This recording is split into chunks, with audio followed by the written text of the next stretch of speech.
ఒక గ్రామంలో ఆనంద్ అనే బాలుడు ఉండేవాడు. అతనికి మంచి మనసు, పెద్ద కలలు ఉండేవి. కానీ అతని కుటుంబం ఆర్థికంగా అంత బలంగా లేదు. అయినా సరే ఆయన కష్టాన్ని తగ్గించుకోవాలని, భవిష్యత్తులో పెద్ద వ్యక్తి కావాలని తపన పడ్డాడు. ఒకరోజు ఆనంద్ చదువు కొనసాగించేందుకు డబ్బుల కోసం చాలా ప్రయత్నించాడు. కానీ ఎవ్వరూ పెద్దగా సహాయం చేయడానికి ముందుకు రాలేదు. చివరికి ఊరిలోని ఓ మంచి వ్యక్తి రమణయ్య గారు అతనిని గమనించి పిలిచారు. బాబు, నీ కష్టాన్ని చూసా, చదువు మధ్యలో ఆపేయకూడదు. ఇది తీసుకో, నీ విద్యకి ఉపయోగించుకో అని డబ్బులు ఇచ్చాడు.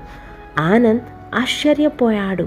ఎవరో ఒకరు తనను నమ్మి సహాయం చేయడానికి ముందుకు వచ్చారు.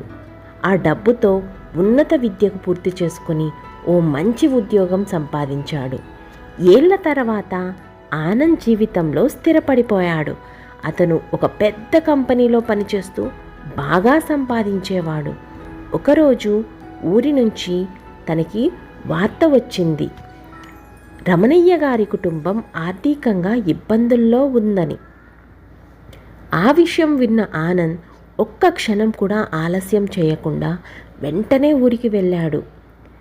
ఆనంద్ రమణయ్య గారితో ఇలా అన్నాడు, బాబాయ్, మీరు అప్పట్లో నాకు చేసిన సహాయాన్ని నేను ఎప్పటికీ మర్చిపోలేను. ఇప్పుడు మీ బాధ్యత నాది అని అన్నాడు. రమణయ్య గారు చాలా సంతోషించారు.